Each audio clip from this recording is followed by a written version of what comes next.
Hola, doncs bé, ja estem aquí de retorn. Espero que hagueu descansat una miqueta i que agafeu forces per aquesta segona part que ve forta. Començarem amb una conferència a càrrec de l'Alberto Gamoneda, de l'Anna Abad i de la Maria Salazar. L'Alberto és educador del Museu Thyssen des de fa molts i molts anys, des del 2002. L'hem convidat diverses vegades a jornades i trobades de propa, però aquest any en especial ens fa molta il·lusió perquè ells fa molts anys que treballen en temes de salut mental al Museu Thyssen-Bornemisza de Madrid i ho han fet de la mà de l'Anna Abad i la Maria Salazar i els centres socials que elles dirigeixen.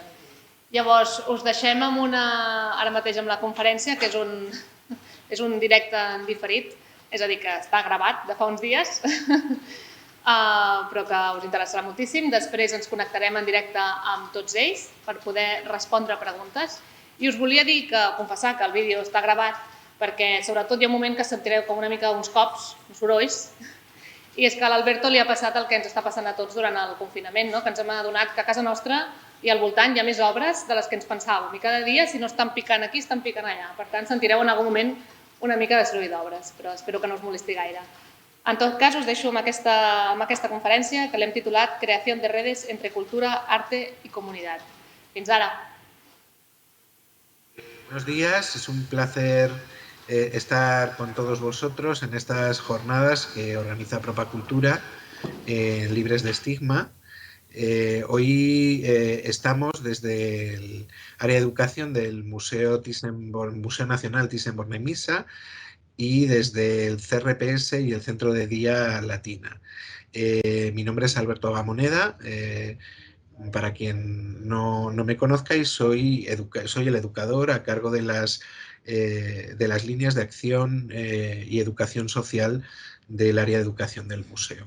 Tenemos también en esta charla a María Salazar y Ana Abad, y bueno, pues yo creo que lo mejor es que os presentéis vosotras y que contéis un poco cuál es la realidad del recurso, cuál es la realidad de la red, que creo que en Madrid es un poco diferente a otros lugares, y luego empezaremos a abordar también las posibilidades de tejer alianzas entre los espacios de cultura y los espacios sociocomunitarios como en el que vosotras trabajáis. Pues cuando queráis, presentaros. Bueno, me presento, yo soy María Salazar, encantada de estar aquí en este espacio y soy la directora del Centro de Rehabilitación Psicosocial Latina, que pertenece a la Consejería de Política Social, Familia, Infancia y Natalidad de la Comunidad de Madrid y que está gestionado por Grupo 5. Y yo soy Ana Abad, directora del Centro de Día de Latina, y también pertenece al mismo tipo de recurso que María comenta, así que agradecidas de esta oportunidad que nos proporciona Propa, y nos hubiera encantado poder estar allí de manera presencial, pero bueno, esta es una vía importante también para poder llegar y estar compartiendo.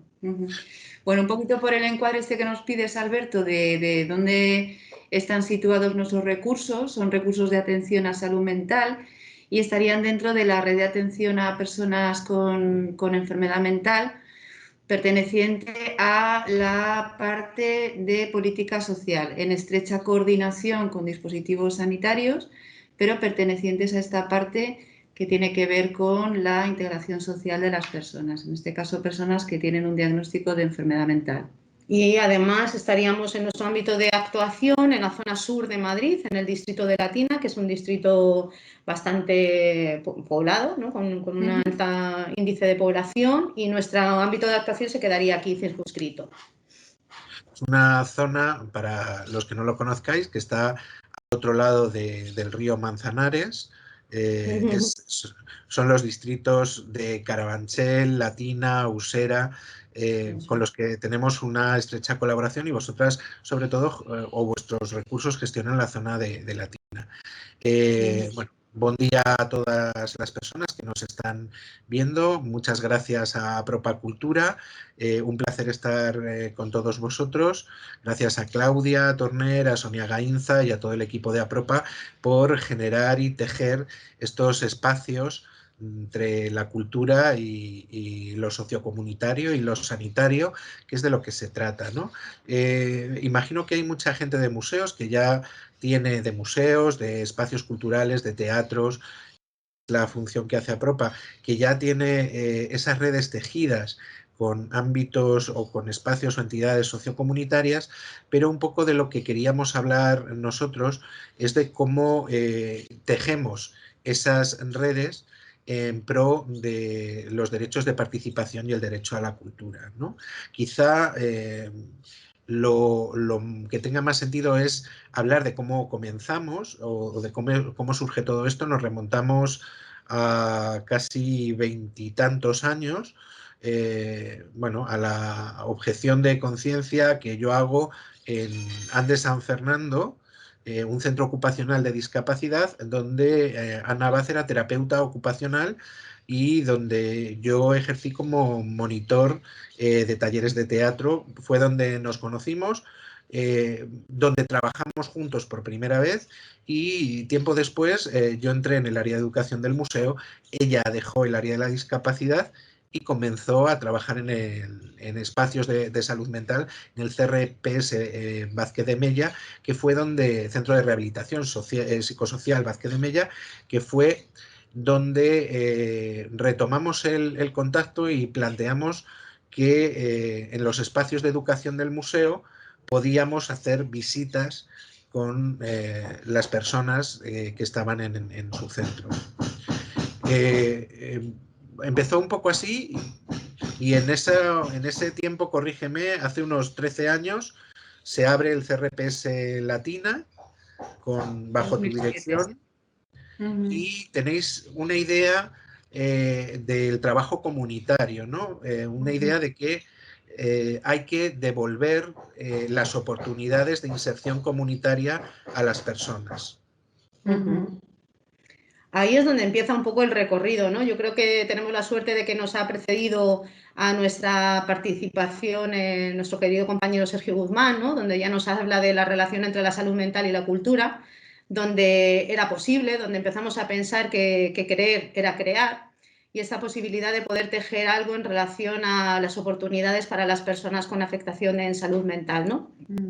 Empezamos de una manera muy exploratoria con esas primeras visitas que comentaba Alberto para los grupos, pero bueno, no dejaban de ser unas visitas interactivas, pero quisimos dar un paso más y fue ya con la llegada del CRPS de Latina con María, la oportunidad de poder ir conformando lo que luego sería el proyecto de capacitación y empoderamiento a través del arte. Fuimos como descubriendo de qué manera el arte abría vías, canales, que quizás de otra manera se nos antojaban un tanto más complicados, ¿no? ¿Y cómo conseguíamos...?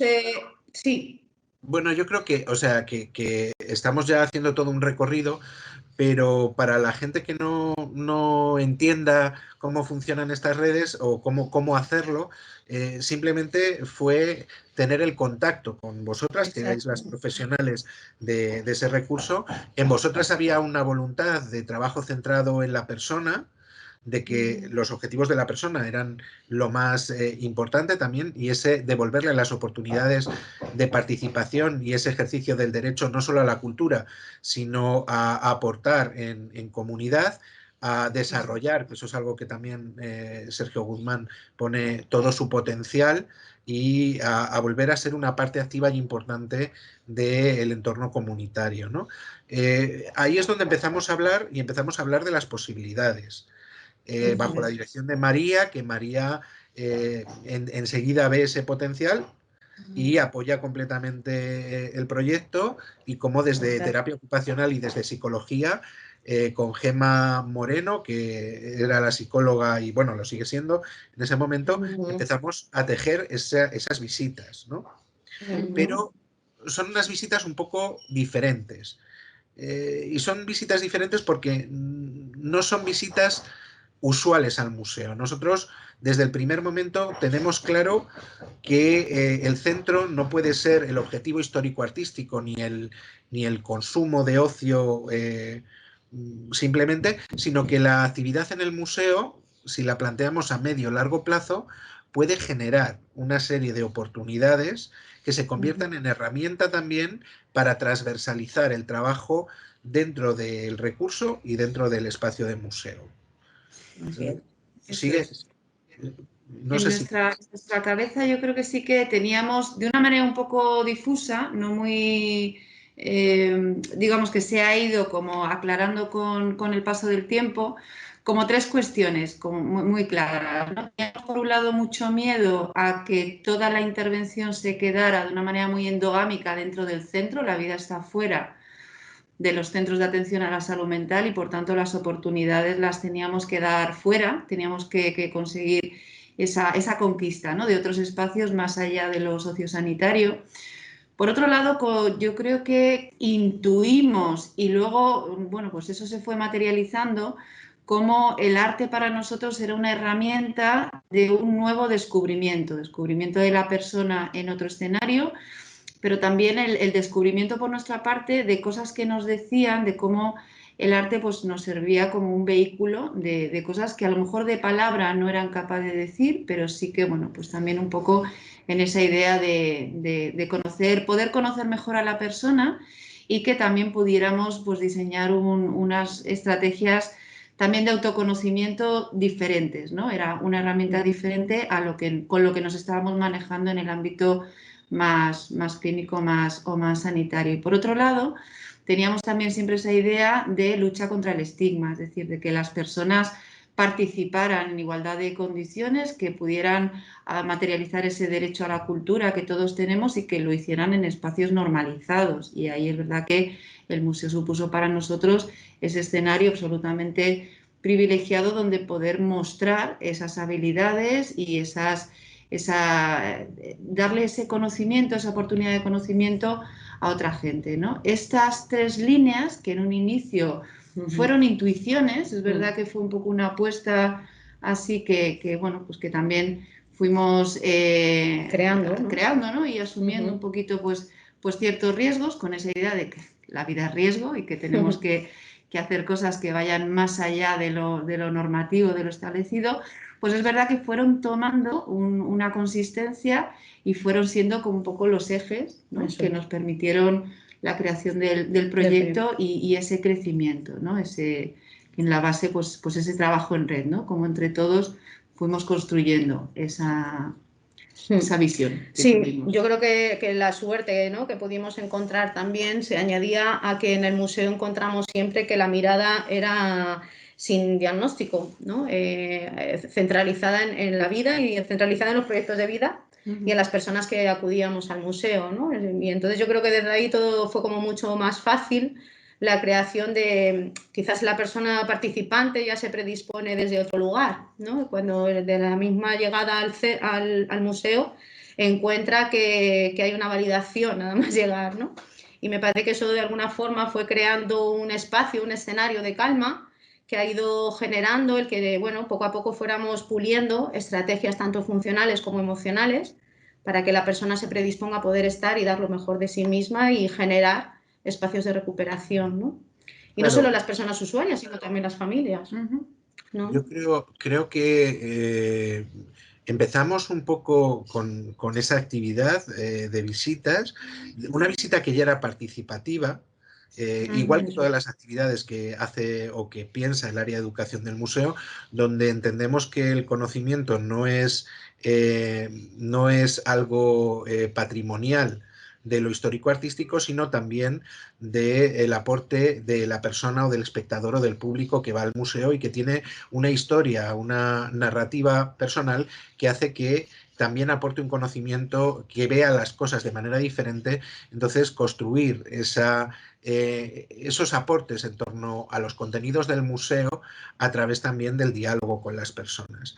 Una de las cosas que queríamos es que los participantes fueran haciéndose cada vez más dueños de la actividad y fuimos poco a poco, fuimos desde mostrar que era el espacio, mostrar cuáles eran las posibilidades, que te sientas cómodo en este espacio y a partir de sentirte cómodo en el espacio te vamos lanzando retos para que decidas qué quieres ver, decidas cuáles deben ser los contenidos, de la actividad, incluso que en vez de ser el educador quien expone esos contenidos, que las propias personas los expongan.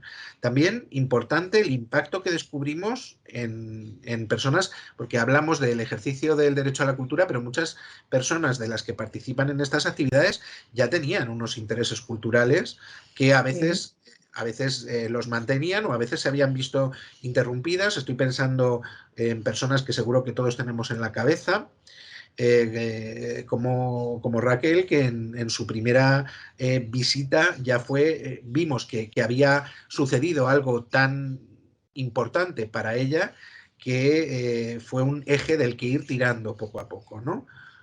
Yo creo que tú estabas también, Ana, en esa visita. Igual sí que nos puedes hablar un poco de ese impacto que, según fuimos realizando la actividad, vimos que tenían determinadas personas. Eso es, ¿no?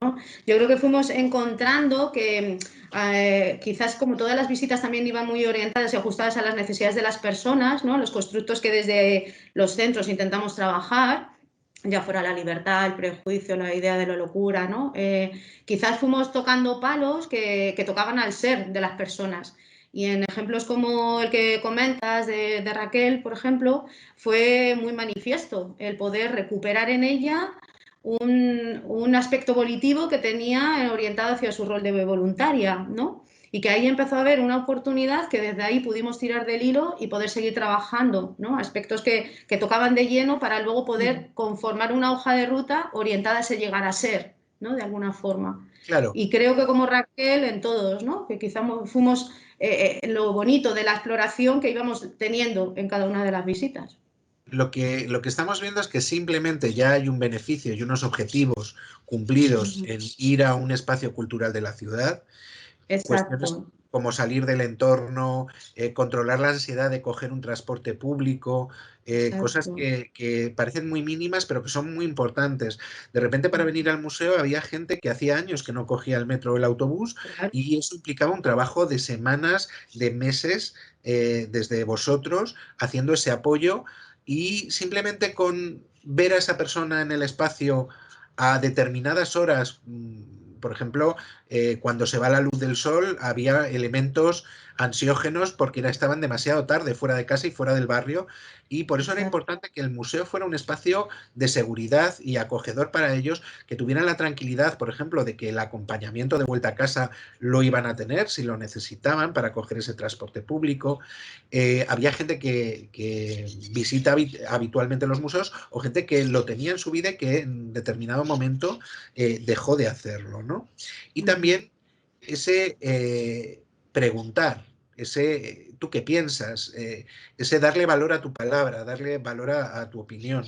Por eso es importante que desde los centros también entendamos que, bueno, la visita tradicional tiene un valor y ya aporta cuestiones. Simplemente que un recurso pueda ponerse en contacto y acceder como un grupo de visitantes más es muy importante, pero nosotros veíamos que había posibilidades de transversalizar los objetivos que vosotros teníais y transversalizar también nuestra práctica educativa, de manera que tuviera un impacto significativo en las personas si trabajábamos a medio o largo plazo, ¿no? La actividad puntual tiene un valor, pero si esas personas a lo largo de un curso vienen reiteradamente al museo, y participan en una actividad y conocen al educador, ese espacio se va generando como un espacio de seguridad, de confianza, conocen el lugar y entonces se posibilitan muchas acciones.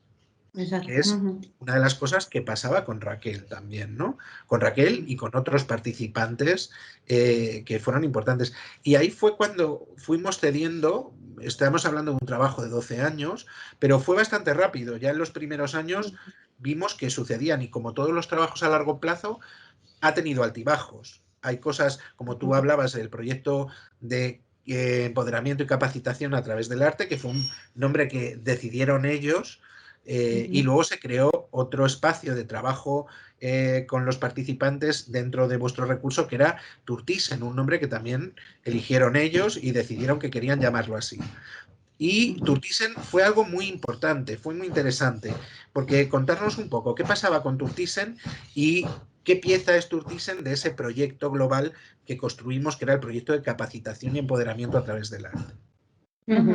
Bueno, Turtisen nació de una manera no planificada. Es verdad que hubo ciertas personas que venían al centro y que estaban dentro del proyecto de colaboración con el museo, que en un momento dado fueron ganando tal autonomía en la gestión de las visitas, bueno, las explicaciones que iban dando en torno a distintos temas, que salió de ellos la idea de poder compartirlo con otras personas, ¿no? El poder hacer ese espacio que ellos tenían de disfrute, de participación, hacerlo, bueno, pues poder compartirlo con personas que estaban en otros recursos y de alguna manera pues poder favorecer también el acceso, primero con una visita presencial a los recursos de atención, que podían ser sanitarios, podían ser sociales o podían ser pues, parecidos a los centros donde trabajamos nosotros, y luego sí que hacían una invitación, ¿no?, para participar con ellos en una visita,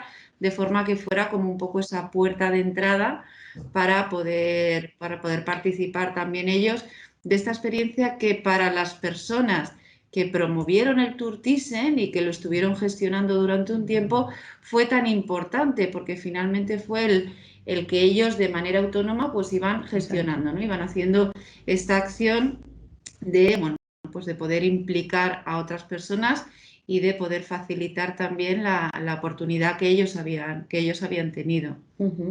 De hecho, era de carácter absolutamente autónomo, ¿no? Que era lo interesante también del proyecto, en donde los profesionales nos, digamos, facilitábamos, ¿no?, el encuadre, un poco la organización, la sistematización de cómo podría ser, pero realmente el llevar a cabo la tarea siempre fue a cabo de las personas usuarias, ¿no? Y eso yo creo que fue conformando también otro escenario en donde ya se ampliaba el proyecto, ¿no? En esa creación de redes a otros recursos, como bien planteábamos, de todo tipo y de todo tipo de población, además en diversidad. ¿Sucede algo? Yo creo que hay un punto importante. Sí.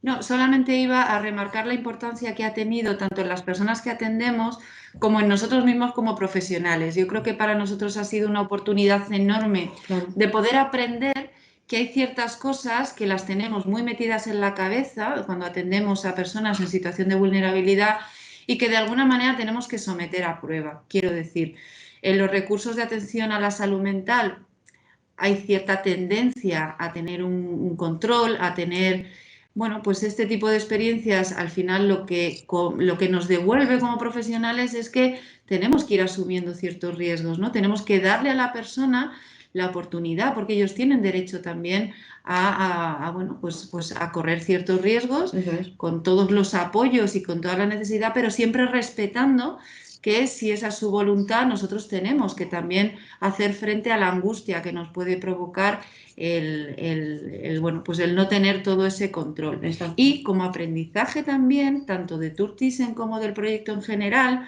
de cara al profesional, es ver el potencial que tiene el trabajo comunitario, es decir, el salir de escenarios donde todo nos remite a esa cuestión más de diagnóstico y más de enfermedad, y poder llevar a cabo nuestras intervenciones fuera.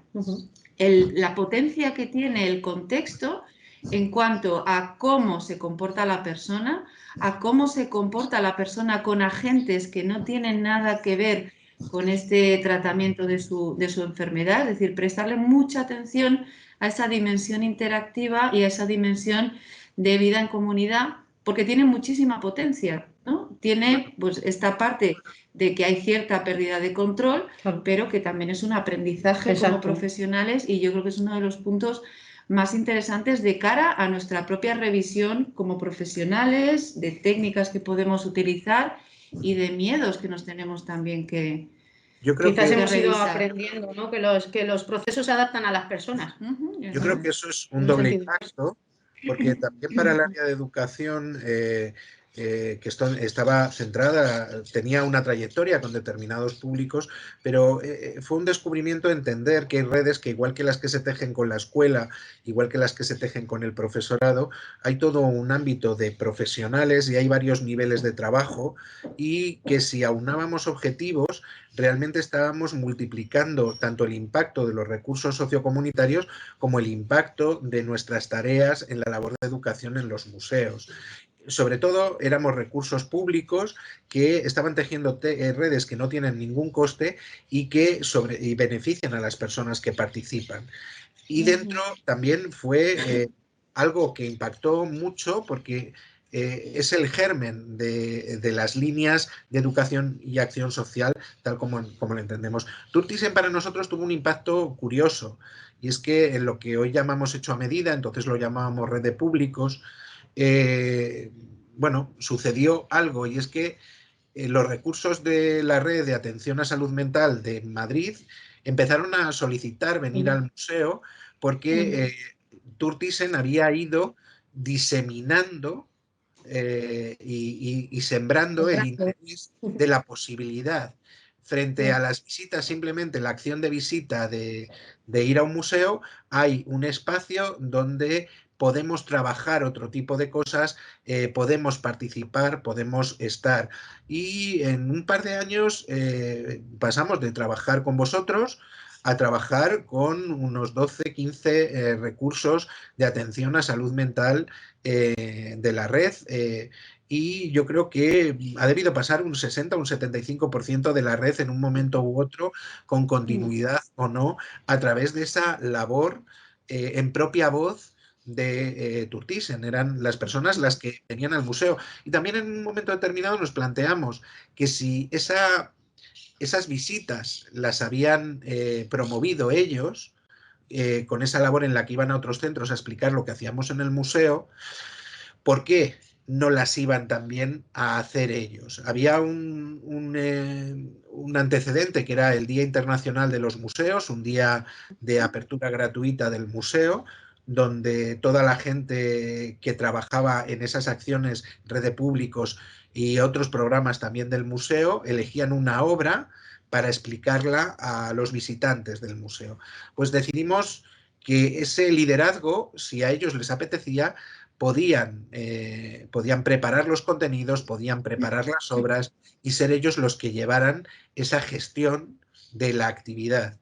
Y también trabajaban muchas cuestiones transversales: el escuchar, el ser el líder de esa actividad, el cuidar de otros, el cuidar de la información, el organizar la información, el organizar el discurso, el ser consciente de que tengo que controlar mi discurso y tengo que estar pendiente de las preguntas y de la interacción con otros, ¿no? Objetivos que son transversales a cualquier interrelación humana, y que es de lo que se trataba también, de demostrar y posibilitar. Y también, cuando hablábamos de la lucha contra el estigma, éramos conscientes de que eso estaba cumpliendo un valor, y es que estaba visibilizando a personas, algunas de ellas que mantenían el anonimato, pero otras que querían, sin ningún pudor, plantear que ellas eran personas con una diagnosis de enfermedad mental, que estaban en un rol activo y en un rol completamente de construcción. Vimos que en este sistema la gente pasaba de ser una demandadora de servicios a una constructora de servicios, y implícitamente eso lo que te devolvía era tu importancia en la comunidad y tu importancia como constructor. De hecho, hubo personas que hicieron su proceso en Turtisen, y en determinado momento, cuando recuperaron o sentían que habían recuperado áreas de su vida que eran importantes, decidían que era para nosotros el mayor signo de salud, que esa etapa para ellos había terminado. Pero además se había terminado de una manera sana, ¿no? Que yo creo que se podía posibilitar estos cierres sanos, que a lo mejor la persona cuando acude a los centros no está habituada a este tipo de, ¿no? de cierres de una manera tan sana y tan fácil. Sí, Yo creo que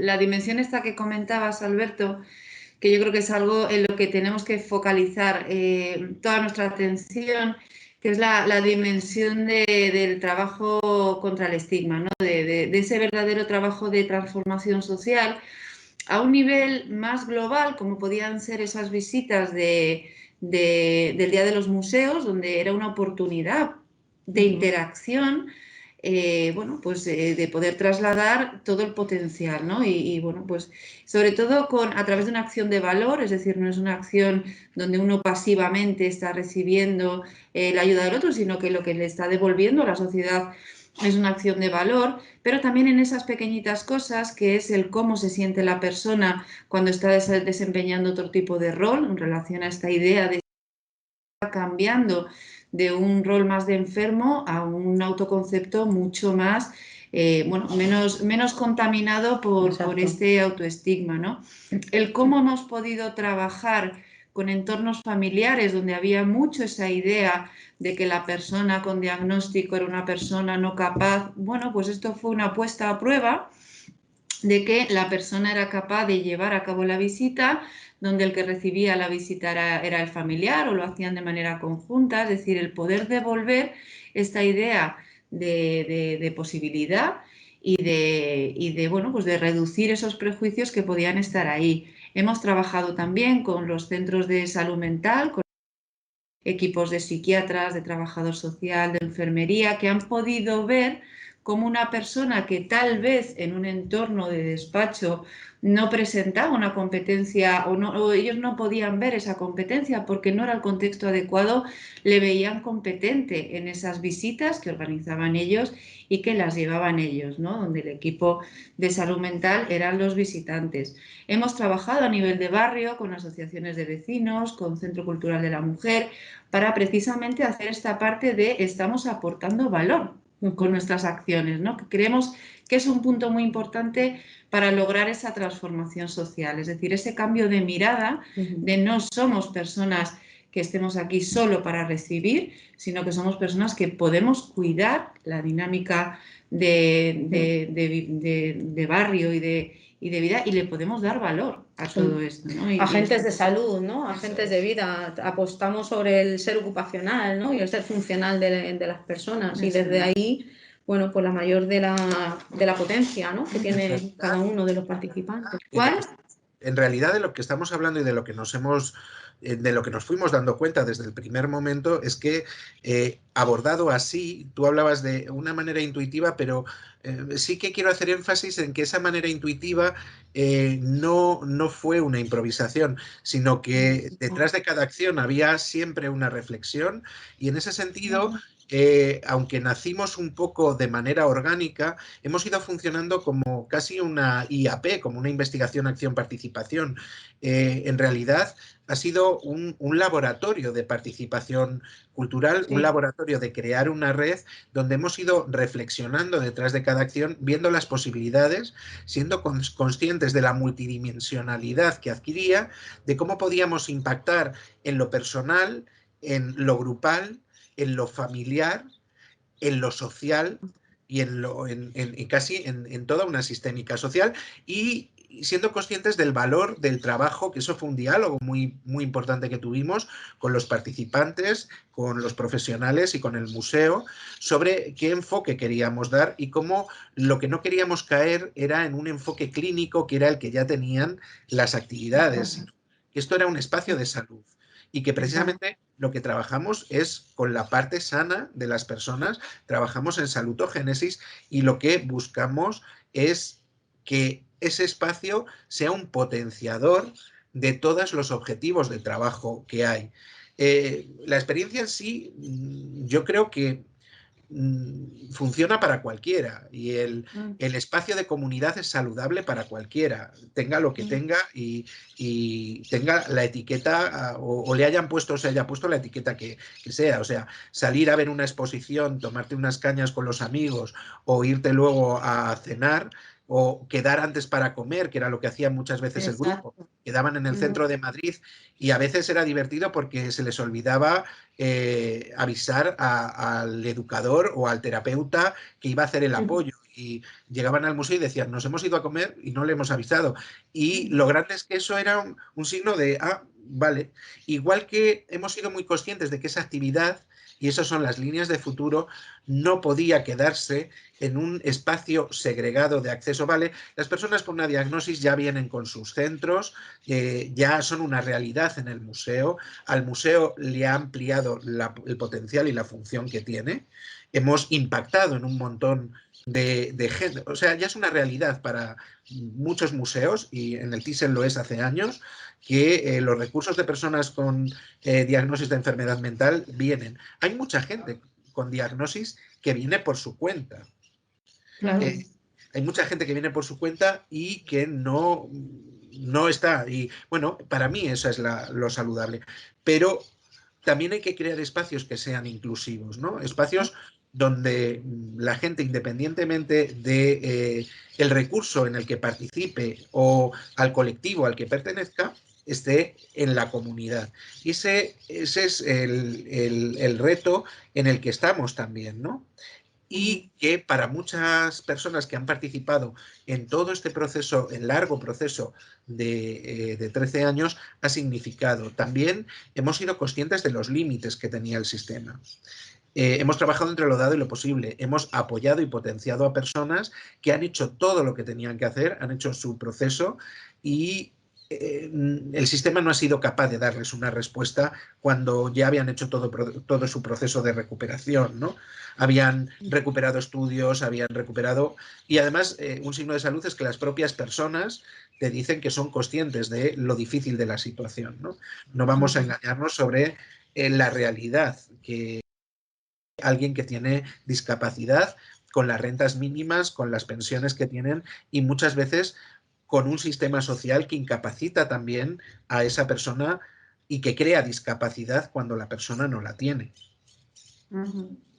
Exacto. Sí, pero también fíjate en eso, Alberto, reconociendo toda la limitación que eso tiene, eso ha habido momentos en los que se ha constituido también como un motivo de reflexión dentro del museo, es decir, como también la gente consciente de todas estas limitaciones también ha querido trasladar al otro y trasladar fuera cuáles han sido esas limitaciones, ¿no? Pues se ha hablado, en el museo se ha hablado de derechos, se ha hablado de sentimientos, ¿no? De frustraciones. Quiero decir que también ha servido como, bueno, pues para poder organizar esos discursos que a veces no tienen lugar donde resonar.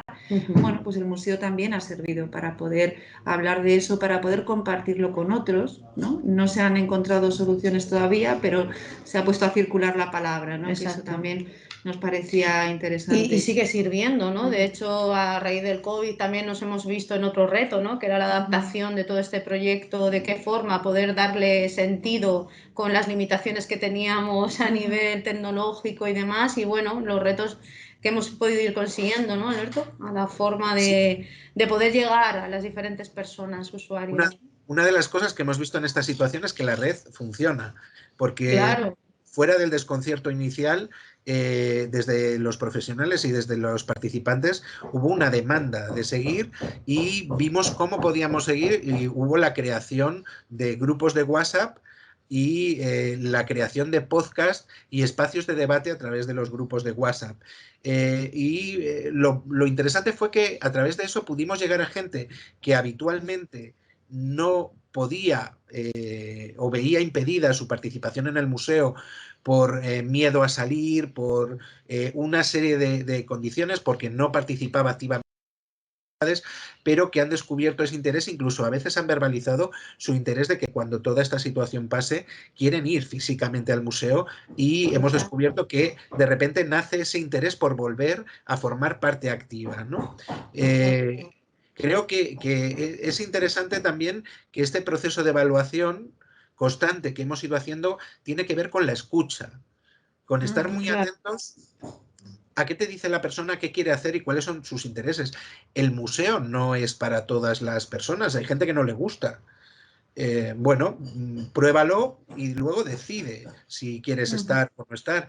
Pero sí que hay personas que ya de inicio tienen esos intereses culturales o simplemente participan en una visita y se dan cuenta de que es algo diferente a lo que ellos creían, y también hay un porcentaje, hay que decirlo, de gente que prueba y dice, esto no es para mí. Claro, pero fíjate qué interesante esto que planteas, ¿no? Porque en esa invitación al poder participar es una invitación libre, donde la persona no se siente coaccionada en ningún sentido, ¿no? Que esto es lo más interesante. Es una exploración en donde la persona ya anticipa que puede ser posible, ¿no? Y que rompe de alguna manera la trayectoria en la que viene, que a veces en los procesos de vida ¿no? que las personas traen resulta complicado. Esta invitación al poder participar y después elegir en sí mismo ya es un factor de sanación, ¿no?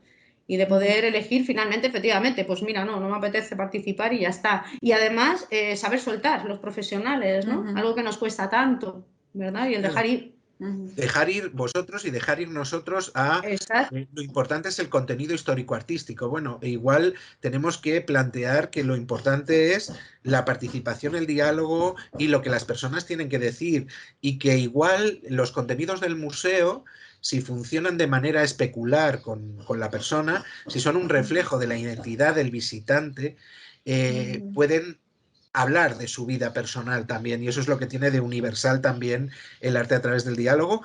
Uno de los proyectos interesantes antes del COVID, que lo estamos intentando cerrar ahora, era el manifiesto Van Gogh, que era un manifiesto sobre derechos de la discapacidad, donde a través de la biografía de artistas y a través de cuadros y obras de la colección hablábamos de los derechos y de la vulneración de derechos.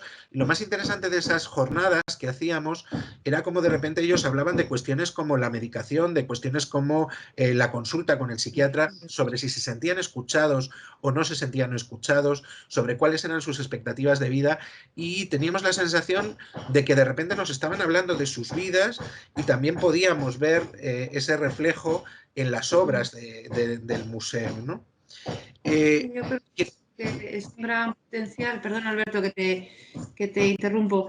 Nada, simplemente lo he comentado al principio, ¿no? Cómo también estamos abriendo nuevos canales de comunicación que son muy diferentes a los que estamos a lo mejor más acostumbrados, ¿no? Por eso también los profesionales al principio no nos sentíamos como que teníamos ese control, ¿no? Que también asumimos también esa parte de riesgo. Porque a veces yo creo que hay demasiada insistencia en nuestro ámbito en que todo tiene que pasar por la palabra, ¿no? Todo tiene que ser cómo te sientes, cómo estás, cómo... Y creo que hay emociones muy vinculadas con el sufrimiento humano que no es posible transformarlas en palabras, ¿no? Pero a lo mejor a través de una imagen, a través de algo que te suscita, a partir de empezar a hablar de algo que realmente te está tocando, y en este caso, pues yo creo que las obras son esos vehículos, son esas herramientas, empezamos a descubrir cosas de las personas que no habíamos escuchado nunca en un despacho, ¿no? Cómo la gente nos estaba contando cosas que eran tan importantes, que le estaban atravesando, que le estaban haciendo todo ese daño, simplemente porque nos estaban contando de una manera un cuadro, ¿no? Nos lo contaban a nosotros, se lo contaban al compañero y sobre todo se lo contaban a sí mismos, ¿no? Entonces, todo ese proceso de lo que nos van contando a través bueno, pues de la obra, ¿no? Que al final, bueno, pues no deja de ser abrir nuevos canales de comunicación,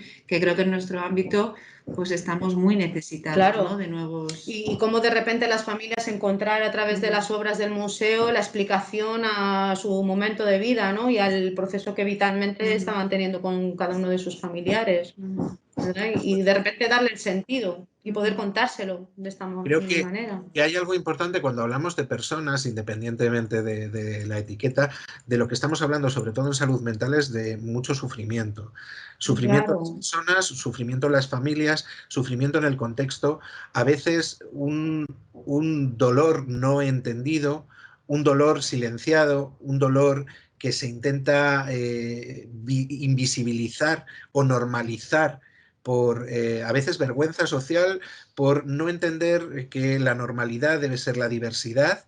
Hay un conflicto entre el derecho a la privacidad de la persona y también el empoderamiento, ¿no? El empoderamiento de esa persona de, bueno, esto es lo que me pasa y ya está, no tengo ni por qué esconderlo ni por qué avergonzarme. Yo creo que estamos asistiendo a movimientos como el Orgullo Loco, que es un movimiento bien potente y sobre todo que lo que reivindica es la diversidad, igual que hay una diversidad sexual, una diversidad racial o una diversidad de aspectos, tiene que haber una diversidad psíquica también, fuera de unos cánones de normalidad, ¿no? Y tiene que haber una naturalización de, bueno, de la locura o de la enfermedad mental, como queramos llamarlo, o de los trastornos mentales. Pero también eso tiene que ser algo que nazca dentro del propio colectivo y para eso hay que devolverle la voz, hay que devolverle esa capacidad de decisión y creo que los espacios comunitarios tienen la función también de ir empoderando. Ya hay muchas personas que están liderando el movimiento y que lo hacen de una manera muy importante, pero estos espacios tienen esa función de ir devolviendo voz también y ir devolviendo capacidad de decisión y sobre todo de generar que las personas puedan establecer sus normas de diálogo. Creo que eso es importante, ¿no? Y creo que cuando hablamos de luchar contra el estigma, vosotros estáis en la cátedra con la Universidad de Lucha contra el Estigma, Grupo 5, la Universidad Complutense, recogiendo acciones no solo en salud mental, sino en todos los ámbitos de población en riesgo de exclusión. Tenemos que acabar con esas discriminaciones y creo que las personas, pues ya creo que vamos a ir cerrando, tienen ese privilegio epistémico y privilegio epistémico es eso que hablamos muchas veces de que experto viene de esperiri y esperiri es experiencia y quien tiene la experiencia en enfermedad mental son las propias personas que han vivido esos procesos a veces muy traumáticos. Igual que los feminismos negros en su momento descubrieron la interseccionalidad y cómo estás en medio de muchas discriminaciones, las personas con diagnosis de enfermedad mental están en medio de muchas discriminaciones y tienen o se están construyendo también en esa conciencia de que son un espacio de ejercicio político, de ejercicio de la ciudadanía, de ejercicio de derecho a la cultura y que tienen una voz propia.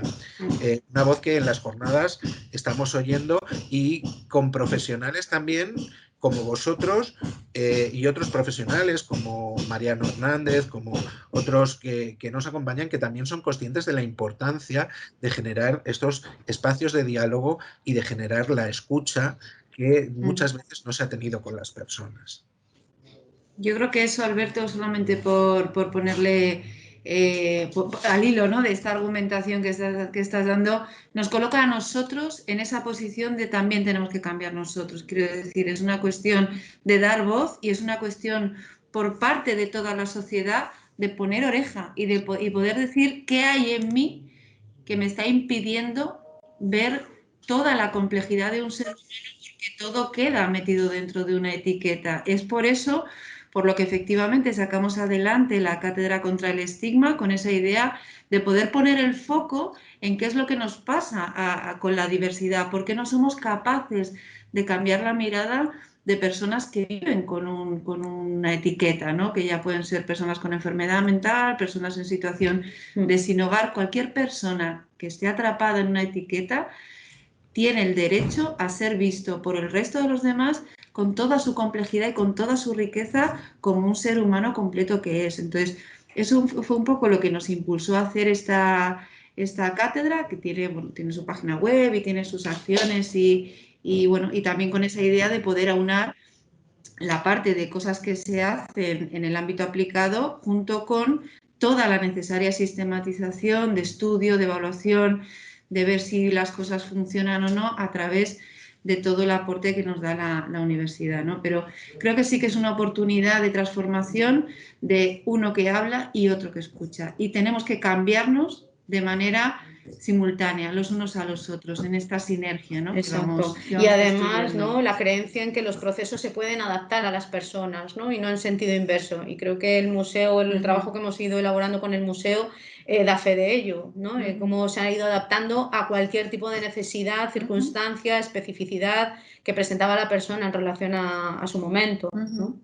Creo que hay algo también para cerrar, y es cómo hemos ido construyendo también en ese IAP, esa investigación, acción, participación, ese laboratorio en el que se ha convertido toda esta experiencia, que nace simplemente de generar la posibilidad y de ver recursos y de cruzar esos objetivos, que es un proyecto de investigación con la Universidad de Vic a través de Nerea Ríos y Salvador Simó, donde lo que hacíamos era valorar todos los objetivos e indicadores de logro que nosotros habíamos acumulado durante 12 años para cruzarlos con un proyecto de investigación sobre un grupo base, de un grupo objetivo, Diana, que a través de 6 sesiones fue gestionando todo la participación en el museo, y construimos un análisis del discurso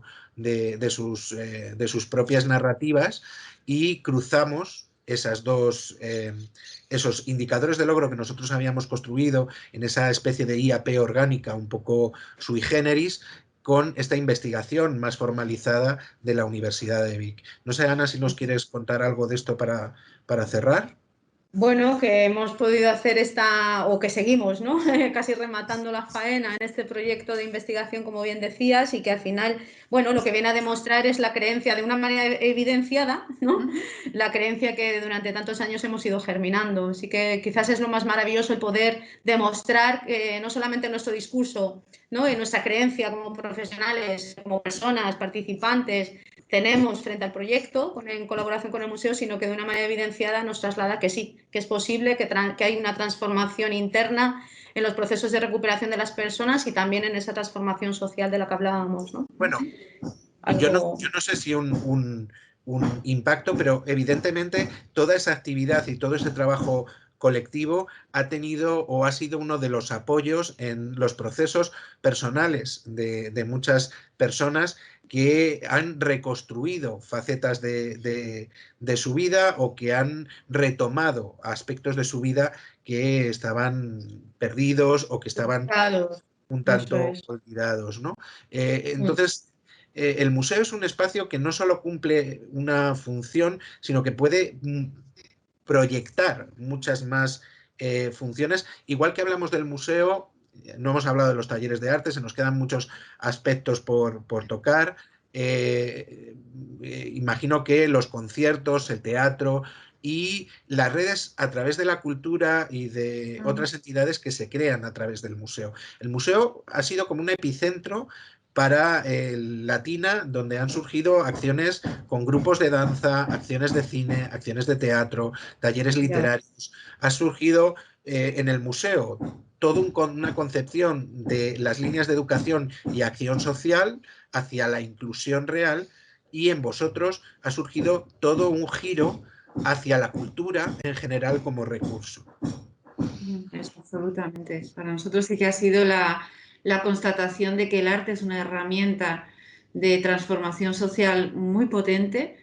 Es una herramienta cargada de futuro para las personas que atendemos, y sobre todo para lograr esa verdadera inclusión y esa materialización de derechos, y también es algo que nos expone también a cambios en nosotros, ¿no? Que nos saca un poco de esta idea de permeabilidad y de, bueno, pues que tenemos que cambiar al hilo pues a medida que van cambiando las personas su lugar en el mundo, tenemos que irles acompañando, a veces con más intensidad, a veces con menos, a veces estando, o a veces controlándonos la angustia que nos supone el no estar, ¿no? Y el dejar que la gente pues siga su proyecto de vida como le gustaría tenerlo. Bueno, yo creo que nos hemos pasado ya en unos minutos largos. Vamos a despedirnos, a agradecer. Perdón el tiempo que os hayamos podido robar a la organización. Y bueno, pues nos da mucha penita no poder estar con vosotros y vosotras allí en persona, escuchando a Sergio Guzmán, a los otros ponentes, a las voces en primera persona, y felicitar también a Propa por la construcción de jornadas como esta, que son espacios plurales donde se crean posibilidades y se tejen redes. Un placer, y cualquier cosa que necesitéis, sabéis dónde nos tenéis, tanto al CRPS Latina, al Centro de Día Latina, y al área de educación del Museo Nacional Thyssen-Bornemisza. Un fuerte abrazo. Muchísimas gracias.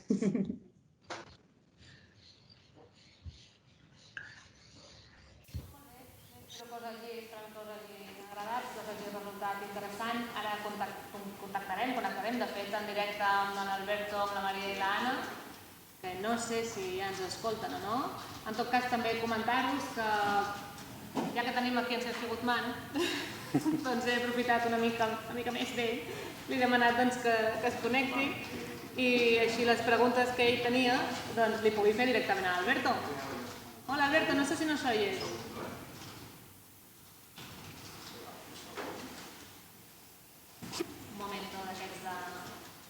D'atenció, streaming, un segon, ens estem connectant.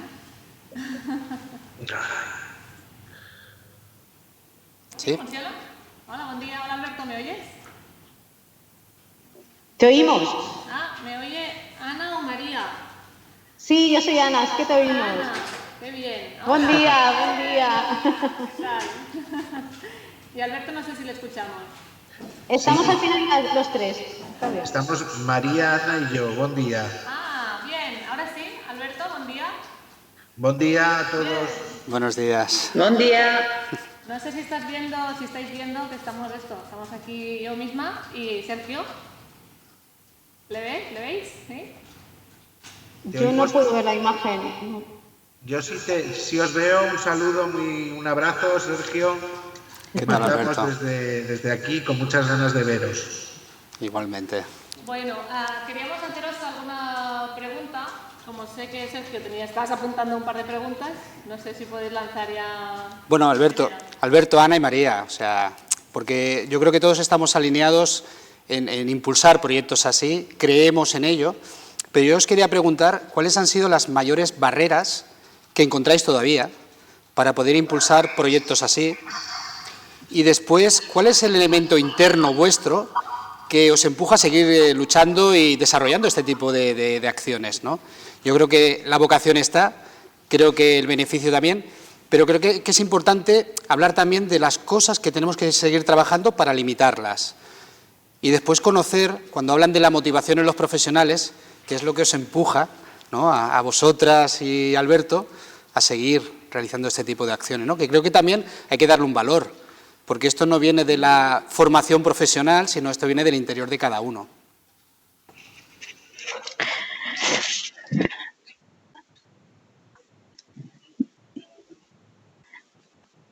No sé si ahí... Sí, ahí lanzarnos. Bueno, buen día, hubiera sido genial el poder haber estado ahí con vosotras y con vosotros. Gracias. Y nos sentimos en familia, así que gracias, mi querido Sergio, por esta maravillosa pregunta que también nos cuestionas y que de alguna forma compartimos y tantas veces hemos podido hablar, ¿no? No sé si, bueno, luego comentarán también María y Alberto, pero a mí me sale decir de entrada que la esperanza es el motor que nos une y el que nos empuja a tirar para adelante, aunque los retos que se nos plantean en la vida sean un poco complicados. Y tal vez como son complicados, hace que tengamos todavía más esperanza, ¿no? Entonces, quizás las dificultades que más nos hemos ido encontrando a lo largo del tiempo es esta que planteabas, ¿no? De cara a los profesionales que van entrando y saliendo de los proyectos en trabajo, y que al final, si no tenemos esta parte de la creencia en las personas y la creencia en los propios programas, difícilmente los podemos llevar a cabo, ¿no? Entonces yo me quedaría más con esta sensación de que a veces cómo nos cuesta a las personas, los profesionales, dejar espacios de poder y para ponernos en algo igualitario con el resto de los participantes y hacerlo de verdad y de una manera honesta. Entonces, bueno, pues yo creo que desde ahí ese es uno de los hándicaps que nos vamos encontrando a lo largo del camino, pero que a su vez también supone un reto agarrados a esta esperanza y siguiendo faros, como los que nos plantea nuestro querido maestro Mariano Hernández, fiel creyente psiquiatra, ¿no? de todas las posibilidades del arte, y gente como tú, Sergio, que trabajas también en la misma línea, gente como Apropa, que también trata, ¿no? de llevar a cabo proyectos desde Murcia, nuestro querido Juan, en fin, tantos faros que uno sigue, ¿no? No sé si por ahí Alberto o María. Pues yo no sé si... Sí, ellos... A ver, el por qué...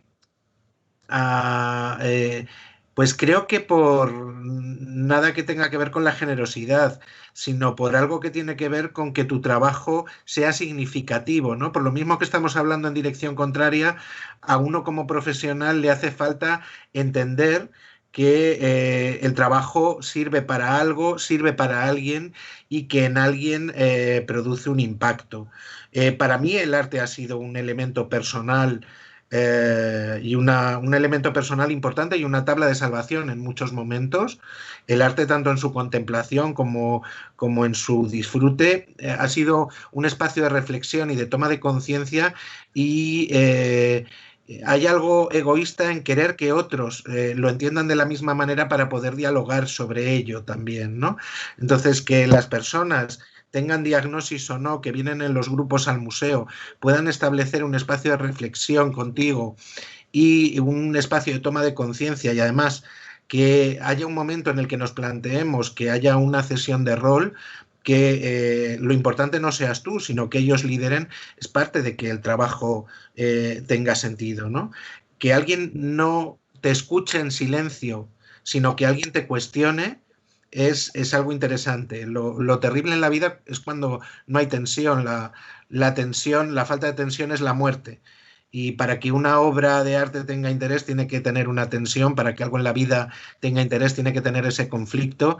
Y esos conflictos, esas contradicciones entre, como diría Fiorini también, ese trabajar entre lo dado y lo posible, entre lo dado de la institución. Siempre vamos a tener contradicciones. Tú las vives mejor que nadie también. Las vivimos todos en estos contextos también, entre lo que hacemos y lo que querríamos hacer.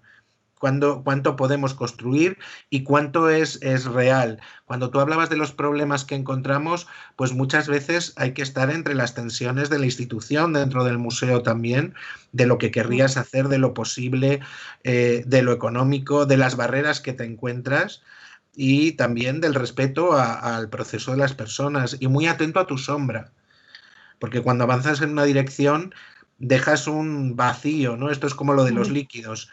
Y si no eres consciente del líquido que has vaciado, te acabas convirtiendo en lo que combates. Podemos estar hablando de dejar y de construir participación para otros y al final que se quede en un discurso donde estamos utilizando a las personas. Creo que ese es el diálogo constante y creo que las redes lo bueno que tienen es que como te obligan a interactuar, a pactar y a llegar a acuerdos, te mantienen en una zona de tensión interesante siempre. Creo que si somos sinceros, una de las dificultades es conseguir el liderazgo de las personas y la participación.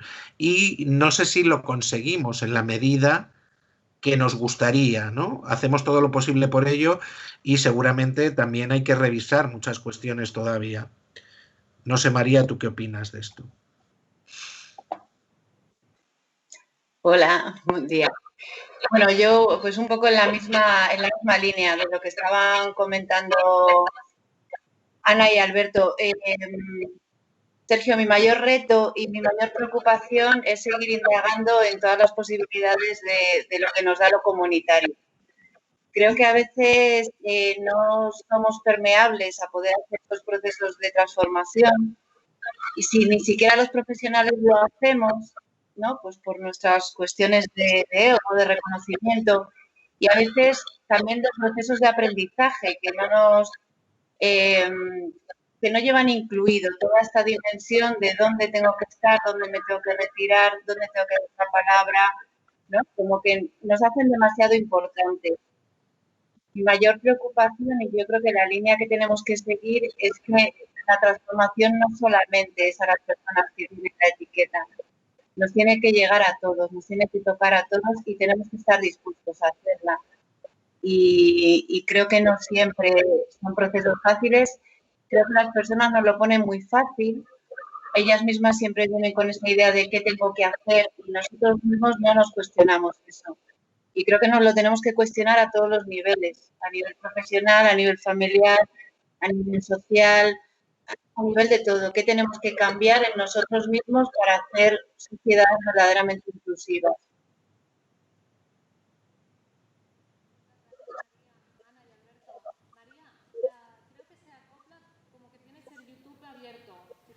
La pestaña de YouTube del vídeo que Sí. estamos viendo, pues ciérralo porque si no se acopla. ¿Nos da tiempo de hacer una pequeñita pregunta más? No sé si te has quedado con algo en el tintero. Bueno, sobre todo, yo hablaba hoy de reflexiones, de proponer reflexiones en torno a lo que hacemos, de barreras que encontramos en los propios compañeros a veces, pero a mí hay dos cosas que me preocupan. Una son las personas invisibles, que el propio sistema, los profesionales ya decimos, este no es adecuado para ir a determinada cuestión de cultura. ¿Quién somos nosotros para determinar que a alguien se le priva la oportunidad de exploración? ¿Cuánto de exploración hay que hacer en este tipo de propuestas? Que también parece que deban que ser 1, 2 o 3 acciones. ¿Cuánto tiempo le tenemos que dar a la persona para provocar un cambio? Que esto, yo creo que la ciencia no da respuesta a esto es la naturaleza humana. Y después, ¿en qué momento estas oportunidades que son salud y cultura para unos pueden ser permeables, como tú decías, María, para el resto de la ciudadanía que también se puede beneficiar? O sea, que el propio elemento de salud a través de la cultura puede generar salud y cultura en otros. Entonces, para mí es una reflexión y son desafíos de futuro. Los invisibles, a mí me da mucho miedo que nos olvidemos de mucha gente o que por eso de poner etiquetas de los crónicos, ¿no?, esta palabra tan peyorativa que ha habido durante mucho tiempo, dejen de tener oportunidades porque alguien determina que no, simplemente los elegidos. La cultura debe ser acceso a todos y a día de hoy, por lo menos en nuestra realidad no lo es, pero debería serlo. No sé si vosotros tenéis este tipo también de reflexiones o debates o dilemas en vuestro día a día, porque los que tenemos ya están. Lo que hemos hecho ya está hecho, pero ¿qué ocurre con los que no acceden y cómo estas oportunidades pueden ser también para otros, ¿no? No sé si es adecuada. Perfecta. Tenemos 5 minutitos o así. A ver, ¿quién se atreve a responder primero? Bueno, yo me lanzaría a esa sabia reflexión de nuestro Sergio, y efectivamente eso es el reto que tenemos por delante, ¿no? Que quizás estamos atravesados además por una cultura de la prisa. Y como todo, esta parte, bueno, hay personas que necesitan un tiempo que a veces va en contra de lo que se supone debemos hacer en un determinado programa que tiene una temporalidad definida, ¿no? Y nos olvidamos de esa vida en progreso, nos olvidamos de esa parte que necesita la persona de una exploración lenta y desde la calma. Entonces, ¿de qué forma poder intervenir de una manera íntegra, con la accesibilidad, con toda la propuesta que podamos hacer para poder llegar a cada uno de ellos? Ese es el gran reto. Y efectivamente también asomar a procesos en donde, bueno, pues quizás los avances no son tan inmediatos como puede ser esperable en cualquier otra persona, ¿no?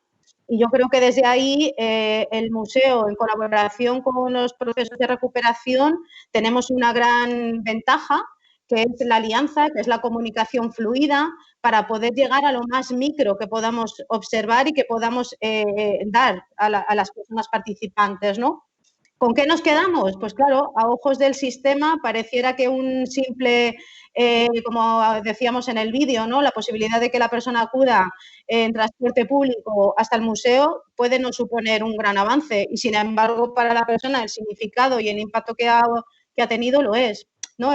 No sé, me llevaría a con qué mirada nos ponemos. ¿Qué lupa nos ponemos para poder decir que esto es lo positivo, ¿no? Para no olvidarnos efectivamente de procesos que están mucho más silenciados, ¿no? No lo sé si hay mis queridos Alberto, María.